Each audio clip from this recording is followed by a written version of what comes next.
Buenas tardes. Bien, abra su Biblia por favor en Lucas capítulo 6. Vamos a ver algunos de los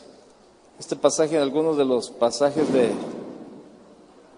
acerca de los días de Jesús, qué era lo que hacía, ¿verdad? Y vemos ahí en el verso 1, ¿verdad? Dice que aconteció en un día de reposo que pasando Jesús por los sembrados, sus discípulos arrancaban espigas y comían, restregándolas con las manos. Y algunos de los fariseos les dijeron: ¿por qué hacéis lo que no es lícito hacer en los días de reposo? Y respondiendo Jesús les dijo: ¿ni aun esto habéis leído? Lo que hizo David cuando tuvo hambre él y los que con él estaban. ¿Cómo entró en la casa de Dios y tomó los panes de la proposición, de los cuales no es lícito comer, sino solo los sacerdotes? Y comió y dio también a los que estaban con él, y les decía: el Hijo del Hombre es Señor aún del día de reposo. Bien, vemos ahí, ¿verdad? Vemos ahí que sus discípulos, ¿verdad? Comienzan a arrancar el grano en sábado, y luego vemos también que sanó un paralítico, vamos a ver más adelante, y también eligió a sus 12 discípulos. Y vemos ahí en el párrafo que se discute, ¿verdad?, la cuestión del sábado. La primera parte de este capítulo es casi una repetición de los otros evangelios sinópticos, ¿no? Y comienza con la acción de Cristo en el día del sábado. Y mientras los discípulos arrancaban las espigas y las restregaban en sus manos, los fariseos los acusaban de machacar el grano en el día del sábado. Por supuesto, ellos no estaban quebrantando la ley de Moisés, ya que la ley de Moisés permitía arrancar el grano con la mano. Mire, pongo una marca ahí en Lucas y vaya a Deuteronomio 23, por favor. Verso 24. Deuteronomio 23, verso 24. Dice el verso 24: cuando entres en la viña de tu prójimo, podrás comer uvas hasta saciarte, mas no pondrás en tu cesto. Cuando entres en la mies de tu prójimo, podrás arrancar espigas con tu mano, mas no aplicarás hoz a las mies de tu prójimo. ¿Se fija cómo la ley permitía que arrancaran con la mano? Dicen que cuando metían la hoz a las espigas era que ya estaban cosechando. Entonces ahí ya era como el trabajo, ya era más una actividad más que no se permitía hacer el sábado, pero la ley les permitía. O sea, como eran los fariseos, ¿verdad? Ahí bien tremendo, ¿no? Los fariseos comenzaron a criticar todo lo que ellos hacían. Entonces, mire, ese es el problema de mucha gente religiosa, y aún dentro de los mismos cristianos hay muchos fariseos. Hay muchos fariseos que solamente están viendo cómo vive o cómo se viste o cualquier cosa, siendo que pues no, usted no viola ningún principio de la palabra de Dios, pero sin embargo para la gente comienza a ver ese tipo de situaciones, ¿no? Un día me pasó algo con una persona, todavía él está aquí en la iglesia, ¿no? Y yo le tuve que explicar porque mi hijo salió de los adolescentes, terminó su clase y se fue. Entonces llegó y me dijo: papá, ¿me las guardas? Me dio su carpeta donde traía todos sus apuntes. Y me dio la carpeta, ¿no? Y yo estaba platicando con un hermano, y entonces ya no platicó, ya no siguió platicando él. Se me quedaba viendo a la carpeta, ¿no?, que yo traía así, pero haga de cuenta así, pero bien abierto, ¿no? Él viendo la carpeta. Le digo: ¿qué pasó? ¿Qué onda? ¿Qué me estás diciendo? Y entonces me dijo: ¿qué? ¿No te has dado cuenta lo que traes en la mano? Y yo le dije: pues sí, la carpeta de mi hijo. Me dice: pero ve lo que trae. Le digo: pues sus apuntes. No, pero ve cómo está. Le dije: tú te refieres aquí a cómo la forró. Le dije: ok. Le dije: pero ¿qué tiene que ver eso? No, ¿cómo que qué tiene que ver, hermano? Pues él traía fotografías de programas de Disney, en la carpeta. Y entonces me dice, ¿pero qué tú no sabes que todo Disneylandia, todo Disney, todo eso es pura brujería, ocultismo y todo ese tipo de cosas? Le dije, no, sí, le dije, mira, yo vi Disneylandia, ¿se acuerdan? ¿Cuántos de aquí se acuerdan de aquel programa que pasaba de Disneylandia los domingos a las 8 de la noche? Yo sé que muchos jóvenes no, pero pues de nuestra edad lo pasaban los domingos a las 8 el programa de Disneylandia, y luego que desde la tierra desde la tierra del mañana, ¿verdad? Y Disneyland presenta y no sé qué, todo ese rollo. Le digo, y yo nunca pues nunca me afané por el ocultismo, ni la magia, ni nada de eso. Y entonces él estaba, no, pero es que mira que esto, que está mal y que no sé qué. Le dije, mira, ve sus apuntes, son de todas las clases que toma aquí con los adolescentes. Y te voy a decir algo, yo no tengo problemas con mi hijo de desobediencia. Mi hijo no anda en rollos de drogas, de alcohol, es un buen hijo, respeta a sus padres, es un buen estudiante, no tengo ni un solo problema con él. Le dije, yo estoy más interesado en cuidar el corazón de mi hijo, en cuidar lo interno, que en cuidar lo externo. Le dije, y ¿sabes qué? Tú eres igual que los fariseos. Así le dije, tú eres igual que los fariseos. Los fariseos cuidaban lo externo. Siempre pasaban cuidando lo externo de la gente, pero no cuidaban el corazón, y mucho menos el de ellos, porque ellos eran peores. Bueno, no lo critico, no lo juzgo, pero actualmente ese joven, ese hombre, sus hijos se fueron de su casa precisamente porque no lo aguantaron. Y sabe lo peor, que se alejaron de los caminos del Señor. Hermano, no tenemos por qué ser tan aquí para cortarle la cabeza a todo mundo, porque luego después nomás andamos buscando a ver, ¿ya viste que trae una cruz colgada? ¿O ya viste que no sé qué? ¿Y ya viste que aquello? Espéreme, cuando yo llegué a casa de oración, yo llegué con un crucifijo que me había regalado mi novia, ahora mi esposa. Esa fue en la primer cita, ella me regaló ese crucifijo porque según el entendimiento de ella y nuestro entendimiento de aquellos tiempos, ella decía, te lo voy a dar para que Dios te cuide. Y me regaló una cruz. ¿Y sabe qué? Y yo llegué a casa de oración y jamás nadie me dijo nada de ella, nadie me dijo nada. Nadie me señaló, el pastor Chuy, yo platicaba con él y yo con mi cruz colgada y jamás me comentó nada. En una predicación yo escuché acerca de la cruz, de todo este tipo de cosas, y ¿sabe qué hice? Me la quité y la mandé a fundir y le hice una placa a mi esposa, a mi novia, con su nombre. ¿Sabe?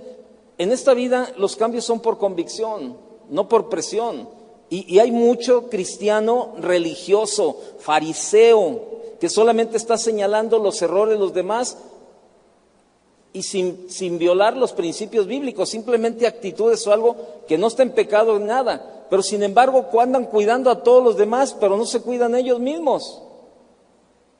Y no. O sea, no, el fariseísmo no entra en los planes de Dios. Y muchos cristianos tienen ese tipo de actitudes, que solamente andan cuidando, a ver, a ver qué te pusiste. Oye, ¿ya viste la hermana? La hermana trae unos aretes y trae una crucecita aquí. Oye, ¿la viste? Hermanos, hay muchas cosas más importantes en las cuales nos debemos de estar fijando y cuidando. Por eso yo cuando voy al espejo me veo y ya no hay lugar para los demás. En mi espejo nada más me veo yo solo. Ya no hay lugar para los demás. Y así tenemos que ver en la vida también. La palabra de Dios es un espejo para cada uno. Si usted anda en esos caminos, deje de ser fariseo. Deje de estar señalando a los demás o los errores de los demás y dedíquese a tratar de ordenar su vida. Y eso era la costumbre de los fariseos. Pero sabe, ahí si lo hubieran estado cortando con la hoz, habrían estado cosechando, pero los fariseos tenían su propia interpretación y entendieron que ellos estaban quebrantando la ley. Y ese es el problema de muchos cristianos, que tienen su propia interpretación y quieren meter a todos a la misma regla, los quieren pasar todos de la misma regla. Y no. La regla es la palabra de Dios. La regla de la conducta es esta, mire, esta. Y no podemos hacer esto, ¿no? O sea, a lo mejor usted algún día pasa por un lugar, por un templo, y ve saliendo a un hermano del templo, y usted no sabe a qué fue. A lo mejor lo invitaron a una boda, a un bautismo, a una primera comunión, porque yo le pregunto, ¿tiene algo de malo que un cristiano asista a una boda en una iglesia católica, sí o no? Bueno, espero que todos estén convencidos, porque luego después, ahí comienzan, ¿verdad? No, eso no está bien y que no sé qué, se está metiendo uno a la cueva de Satanás y que, hermano, la Biblia dice que no hace daño lo que entra, sino que lo que sale. Y no porque se meta uno a una cochera ya se volvió coche. ¿De veras? Créame lo que no. ¿Sabe? A veces tenemos ese entendimiento. Muchos cristianos se han perdido de bodas de sus hijos que se han casado en la iglesia católica. ¿Y sabe por qué? Por el pensamiento de fariseo. No, yo no voy. Yo no me voy a meter a la ramera. Y yo no me voy a meter allá y yo no, espérenme. Mi padre vivió eso conmigo, mi padre no asistió a mi boda con ese pensamiento bien de fariseo. Porque alguien le dijo, si tú te vas a meter a ese lugar es como si te metieras con una ramera. Ah, mi papá se la creyó. Pero ¿sabe qué? Años y años y años lamentándose eso. Un día pidió perdón a mi esposa y a mí, nos pidió perdón por no haber estado ahí, por haberse dejado llevar por un consejo. No, hermano, espéreme. O sea, en el Señor tenemos libertad para vivir una vida de libertad. Claro, no de libertinaje. ¿Está de acuerdo? Son dos cosas muy distintas. Sí, lógico. Sí, ¿verdad? Y claro, si yo voy ahí y usted me ve comulgando, pues entonces sí, critíqueme. O que me vea pasando y metiendo la mano al agua bendita y me vea acá, ¿verdad? O confesándome ahí con el padre Moncho. Claro, mire, cuando yo voy a una ceremonia que me invitan algún familiar que se casó o eso, yo a la hora que dicen de rodillas, no, yo me quedo de pie. ¿Y sabe qué hago? Se lo digo delante de Dios. Yo me pongo a orar por toda la gente y le voy a decir por qué. Porque un día yo estaba igual que ellos. Yo estaba igual que todos los que están ahí. Por eso yo no me atrevo a juzgar ni a criticar a nadie de ellos. Créanme lo que no. Que la cueva de Satanás no es cierto, porque pues yo viví muchos años en la cueva de Satanás también, como dicen ellos. ¿Sabe? Puede más nuestro testimonio y nuestra manera de actuar a que si nosotros andamos señalándole a la gente. Cuando comenzó Casa de Oración, Chuy nos compartió y nos dijo, les voy a enseñar algo. Que esto es fundamental para que sus familias se acerquen a Dios. Si ustedes no lo hacen, olvídense de que su familia se acerque a Dios. Y ¿sabe? Nos comenzó a dar principios, y entre esos principios decía, no cometan el error de muchos cristianos. Se convirtieron al cristianismo y llegaron a la casa y empezaron a quitar todas las imágenes. Empezaron a romper las imágenes y empezar a ver, y la abuelita ahí, ay, mi hijito, mi santo niño de Atocha, mi hijo, no, ese no, porque, y empiezan ahí, y no, abuelita, es que aquí está el diablo detrás de este mono, y mira cómo te está riendo, y jajaja, ¿no? Y toma, y toma, y toma. Y la abuelita así, cada vez más así, más enojada. ¿Sabes cuándo va a venir a la iglesia cristiana? ¿Sabes cuándo su corazón va a estar abierto a recibir la palabra? Nunca. Y el pastor Chuy nos enseñó, dijo, mira, si tú ves un perro con un hueso en el hocico, trata de quitárselo. ¿Qué te va a hacer el perro? Te va a morder. Pero en cambio, enséñale un filetito que lo huela. ¿Qué crees que va a hacer con el hueso? ¿Y qué crees que quiera? Ofrécele algo mejor. Cuando la gente comience a ver tu vida distinta, va a decir, oye, espérame, oye, mi compadre ya no se emborracha, ya no anda ahí correteando a la comadre a golpes y todo eso. ¿Qué onda? ¿Qué pasó?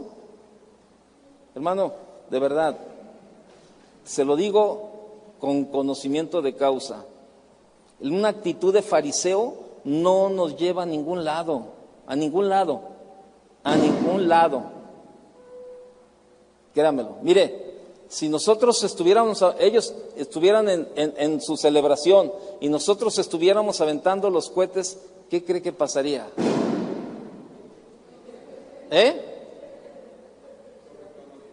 No nos la acabaríamos. Pero ¿sabe qué? Para nosotros, ¿qué? No pasa nada. No critique y no juzgue. No juzgue a la gente que todavía está allá adentro, ni aun a sus propios familiares. No los juzgue, no los juzgue. Mejor ore por ellos. Eso ayuda más que criticar y que juzgar. Orar ayuda más. Y ellos, créanmelo, en su tiempo, en el tiempo de Dios, ellos van a venir al conocimiento de Cristo, sin que usted los presione o les meta rollos en la cabeza. ¿Estamos de acuerdo? ¿Cuántos fariseos hay aquí? Llegó, parece que llegó, no, parece que como diciendo ya llegué, ¿no? Pero entonces, ¿cuántos tienen actitud de fariseo? ¿Todos están de acuerdo? Podemos asistir sin participar, sin participar. Mire, déjeme decirle algo, aquí debe de haber algunos matrimonios que se casaron en la Iglesia Católica. ¿Quién se casó en la Iglesia Católica? Mire.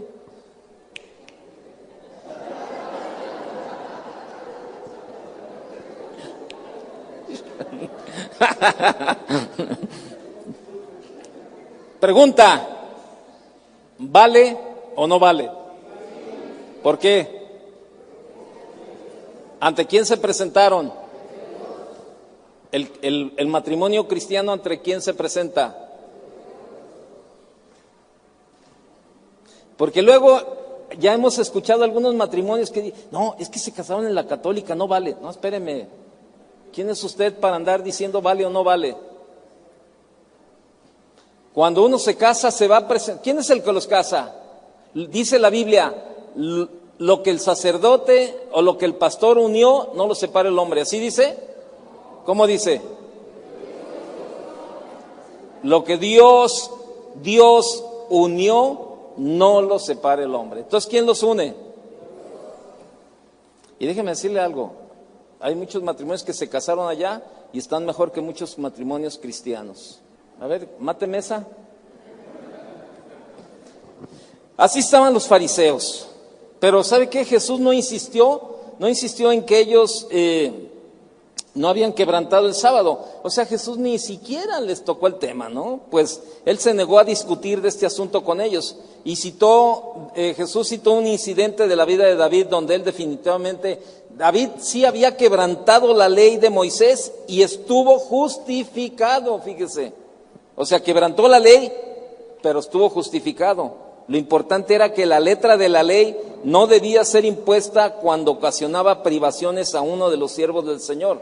Evidentemente, los discípulos tenían hambre, es que tenían un costo de seguir a Jesús. Oiga, pues, si, no, dentro de su costo, pues le llegaba el hambre, pasaban ahí por donde había espigas y cortaban y comían. O sea, eso es lo que pasa. Verso 11, regrese a Lucas. Verso 6, perdón. En Lucas 6, Lucas 6. El verso 6. Dice, aconteció también en otro día de reposo que él entró en la sinagoga y enseñaba, y estaba allí un hombre que tenía seca la mano derecha, y le acechaban los escribas y los fariseos. Fíjese, los escribas y los fariseos, para ver si en el día de reposo lo sanaría, a fin de hallar de qué acusarle. Mas él conocía los pensamientos de ellos y dijo al hombre que tenía la mano seca, levántate y ponte en medio. Y él levantándose se puso en pie. Entonces Jesús le dijo, os preguntaré una cosa, ¿es lícito en día de reposo hacer bien o hacer mal? ¿Salvar la vida o quitarla? Y mirándolos a todos alrededor, dijo al hombre, extiende tu mano. Y él lo hizo así y su mano fue restaurada. ¿Y qué hicieron? Y ellos se llenaron de furor y hablaban entre sí qué podrían hacer contra Jesús. Fíjese, qué tremendo el corazón de la gente, ¿eh? O sea, pobre hombre ahí con la mano seca, a lo mejor no podía, ¿verdad?, enderezarla, y a lo mejor era la derecha o la izquierda. Póngale, vamos a suponer que era la derecha, y a lo mejor él tenía su manita ahí toda pegada al cuerpo, no podía hacer nada, y a lo mejor con la izquierda él hacía todo, se agarraba, y a lo mejor estaba a la puerta pidiendo, o X cosa, yo no sé, porque estaba incapacitado de una mano seca. Jesús lo sana, Jesús restaura su mano, lo sana, y en lugar de que la gente se goce, se enojan. ¿Cómo está tu corazón cuando ves que alguien prospera? ¿Cómo está tu corazón cuando ves que Dios usa a alguien en su servicio? ¿Cómo está tu corazón? ¿Eres de los que todavía están ahí de que, ay sí, mira por qué lo pusieron a él? Yo tengo más conocimiento y yo podía estar ahí y yo debería acá. ¿Cómo está tu corazón? Esa es una actitud de fariseo. Se enojaron. Dice que, vea lo que dice el verso 11, perdón. Y ellos se llenaron ¿de qué?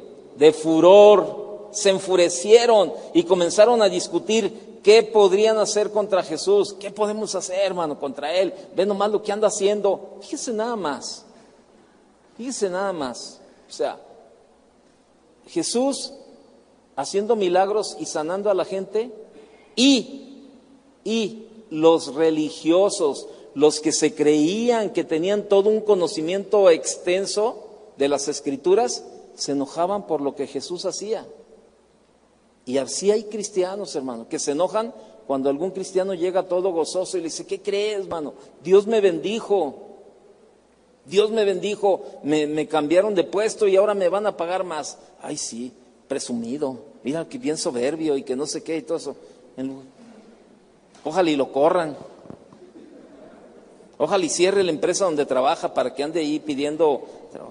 Hermano, qué tremenda la vida de los fariseos. Entonces, eso sucedió. Entonces podemos estar seguros, fíjese, de que el hombre con la mano seca había sido colocado allí intencionalmente. O sea, Jesús le había dicho intencionalmente, ponte en medio, para que todos vean, man, si se van a enojar, que se enojen, ¿no?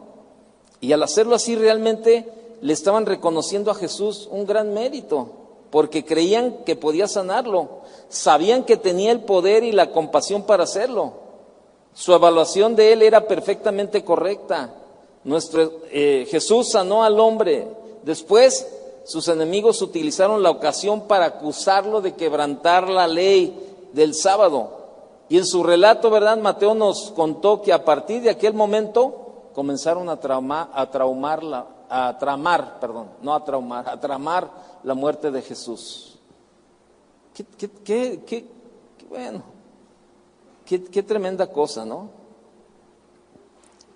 Y ahí algunos de los discípulos le fueron presentados al Señor cuando fueron a Jerusalén, pero más tarde, caminando por el mar de Galilea, llamó a aquellos hombres para que lo siguieran.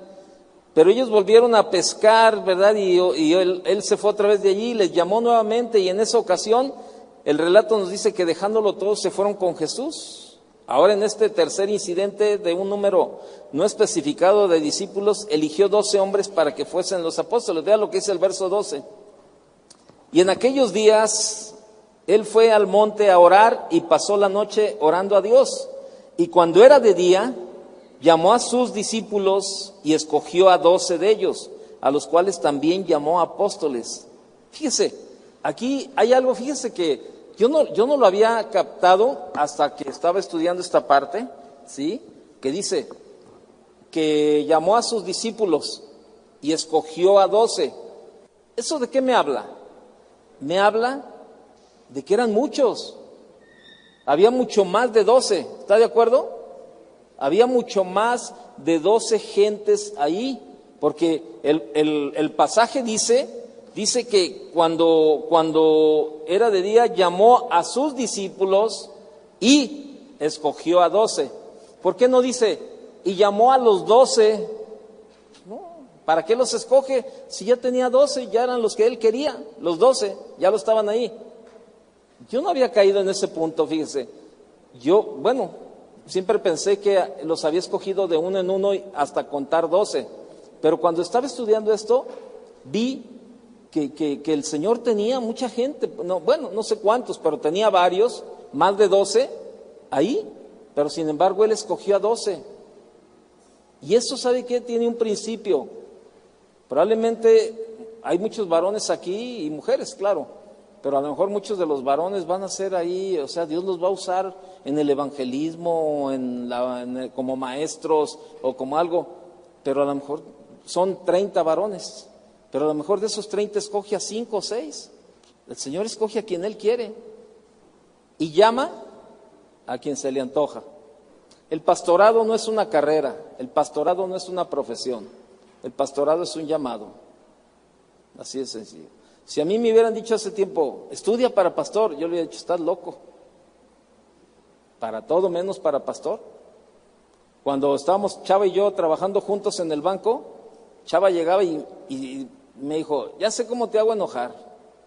Llegaba y me decía, oye, ¿qué crees? Ayer hubo junta y dijeron que te van a llamar de tiempo completo. Y yo le decía, estás loco, no hombre, que te llamen a ti. Era como una ofensa para él y para mí, para Chava y para mí. Decía, no, ¿quién les va a hablar a los ricos, a los dueños del banco? No, yo por eso estoy en las juntas de consejo y me siento con los consejeros, los dueños del banco, y yo les estoy predicando la palabra. Y sí es cierto, yo estaba compartiendo a algunos de ellos.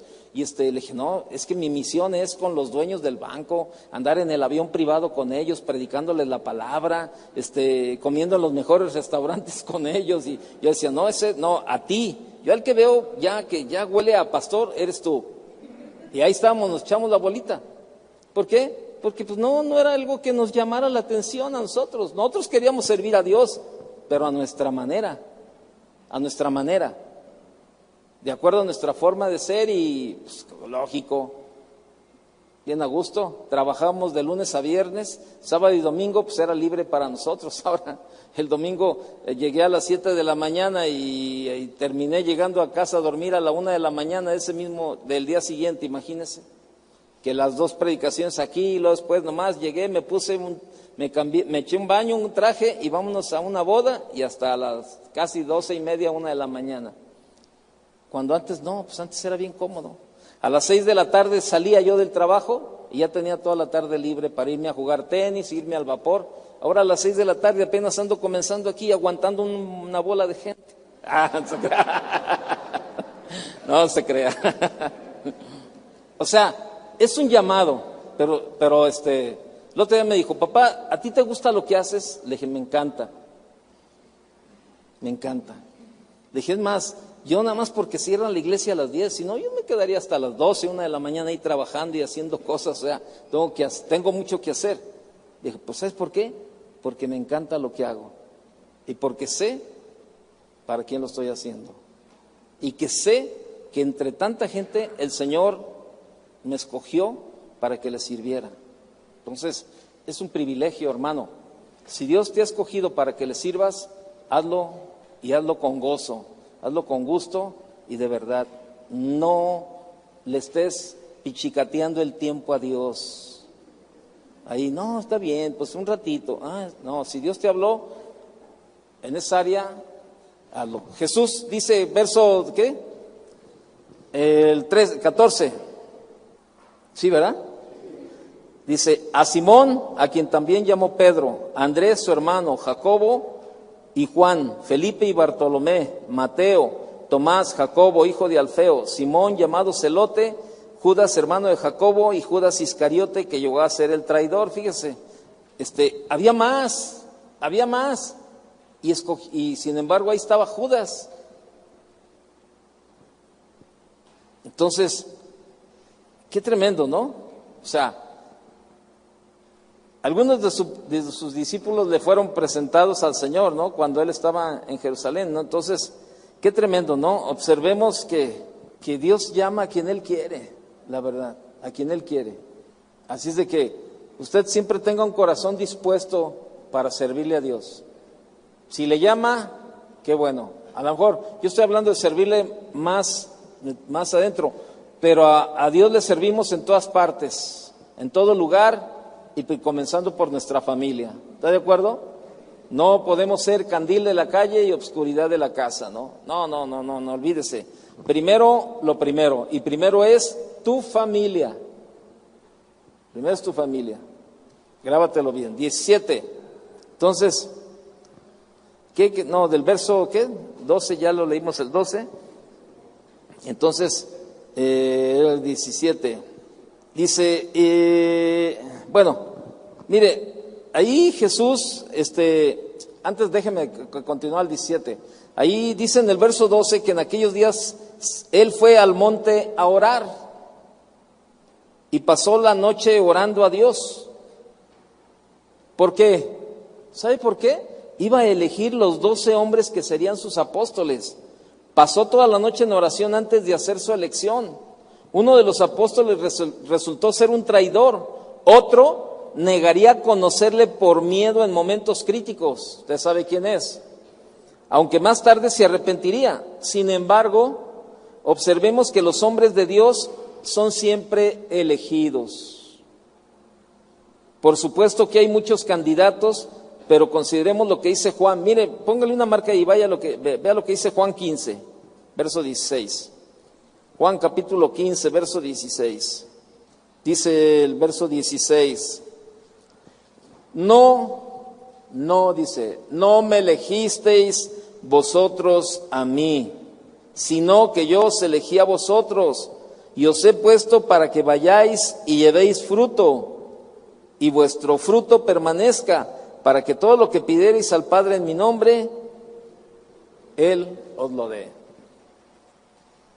Entonces, si tú creías que tú habías escogido a Dios, no. Él te escogió a ti. Él te rescató y fue y te trajo de allá del basurero donde estábamos metidos todos, del pozo cenagoso, de la vida pésima que llevamos. De ahí el Señor nos escogió. Él nos eligió a nosotros, no nosotros a Él. Que se te quede bien claro, ¿no? Que Él fue el que nos eligió. Y si Él nos eligió, es porque Él tiene un plan y un propósito para cada uno de nosotros. Así como va a elegir a muchos más en su tiempo también. Entonces, ahí estamos, esa parte, ¿no? Entonces, estas palabras siempre han sido un consuelo, de verdad, un consuelo para mí, ¿no? Y me han hecho sentir bien, porque en ese caso, Dios es el responsable de mi vida, fíjate, porque Él me escogió. Y el Señor consideró esencial y práctico pasar la noche orando, ¿verdad?, antes de seleccionar a los 12 apóstoles. Y los hombres elegidos para servir en la obra de Dios tendrían que ser elegidos en base a mucha oración. Recordemos que en el Antiguo Testamento el manto del profeta Elías no cayó accidentalmente sobre Eliseo, sino que cayó providencialmente. Y en tales elecciones no pueden incidir nuestros propios sentimientos humanos y egoístas, ni utilizarse algunas formas de medir humanas, sino divinas. Y antes de elegir personas para cargos de responsabilidad, habría que pasar tiempo de meditación y oración en la presencia de Dios. Y mire, yo le he dicho, ahorita necesitamos pastores para Atlanta, para San Antonio y para Austin, Texas, y estamos orando. Hay mucha gente a la que nosotros humanamente dijéramos, oye, ¿qué onda? ¿Te vas a San Antonio a pastorear la iglesia de allá? Y yo sé que muchos dirían que sí. Muchos dirían que sí. Y a algunos se les haría atractivo. No, qué padre, irme a vivir a Estados Unidos, pastorear una iglesia, sirviendo. No, qué padre. Pero ¿sabe qué? El hombre se equivoca. El hombre se equivoca, pero Dios no se equivoca. Por eso uno tiene que orar. Tiene que orar en todo tiempo, poner a Dios en primer lugar. Y eso es lo que Jesús hizo. Fíjese, si Él era el Hijo de Dios y pasó toda la noche orando para escoger a 12 personas, con mayor razón nosotros para tomar una decisión en la vida. Si Él para tomar una decisión en 12 personas, oraba y se metía a buscar a Dios para la guianza, con mayor razón nosotros tenemos que buscar a Dios para tomar todo tipo de decisiones en la vida. Y ahí está el principio, ¿sí? Entonces, qué tremendo, ¿no? Verso 17. Y descendió con ellos y se detuvo en un lugar llano, en compañía de sus discípulos y de una gran multitud de gente de toda Judea, de Jerusalén y de la costa de Tiro y Sidón, que había venido para oírle y para ser sanados de sus enfermedades. Y los que habían sido atormentados de espíritus inmundos eran sanados. Y toda la gente procuraba tocarle, porque poder salía de él y sanaba a todos. Entonces, ya lo hemos platicado, ya lo hemos dicho, usted ya lo ha estudiado, grandes multitudes fueron sanadas en aquella ocasión. Y en los días del Señor se sanaron literalmente miles de personas. Y la gente a la que el Señor sanó no tuvo que hacer nada. El Señor incluso podía sanar a las personas desde una distancia. Sus sanidades eran genuinas. Y bueno, pues tenemos el testimonio del escritor del libro que estamos viendo. Acuérdense que Lucas era médico. Lucas era médico, ¿no? Y tenemos el testimonio de Lucas para dar fe de que así realmente ocurrió. Así es de que si te sientes enfermo, si te sientes enferma, preséntale tu problema a Dios. Él es el mejor médico que podrías consultar. La gente traían a los enfermos a Jesús. Tengo 2 minutos y voy a hacer eso. ¿Cuántos de aquí se sienten enfermos? Levante la mano si alguien viene enfermo. Póngase de pie. Póngase de pie. Eso es lo que Jesús hacía en la palabra de Dios. La gente venía a Él y buscando la sanidad de Él. Y vamos a orar por los que, si usted se siente enfermo, póngase de pie. Y mire, son varios. Ahora le voy a pedir a usted que está cerca de alguno de ellos, levántese y ponga las manos sobre ellos. Usted no va a hacer nada más que poner las manos. Yo voy a orar y el milagro lo va a hacer Dios. ¿Está de acuerdo? Entonces, muévase de su lugar ahí. Ponga las manos sobre una persona. Padre, te damos gracias, Señor. Te damos gracias, Padre, por la vida de cada uno de nuestros hermanos, Señor. Tu palabra dice, Señor, que pongamos manos sobre los enfermos y estos sanarán. Señor, nosotros estamos viendo estos pasajes de tu palabra, Señor, donde toda la gente era traída a ti, Señor, y eran sanados. Señor, en esta tarde llevamos a cada uno de nuestros hermanos a tu presencia, Señor, y oramos por ellos y te pedimos un milagro de sanidad. Señor, yo sé que tú les estás tocando en este momento a cada uno, Señor, y por eso te pedimos, Señor, que tu sanidad sea derramada sobre cada uno de ellos. Gracias, Señor, porque la palabra, Señor, se vuelve vida cuando nosotros la ponemos en práctica, Señor. Y en este momento, Señor, oramos por ellos y los ponemos en tus manos, Señor, y te pedimos sanidad en la vida de cada uno. Gracias, Padre, en el nombre de Jesús. Gracias, Señor, porque sabemos que tú nos escuchas y porque sabemos y esperamos y confiamos en que veremos muchos milagros de la vida de nuestros hermanos. Padre, en el nombre de Jesús te damos gracias, Señor. Amén.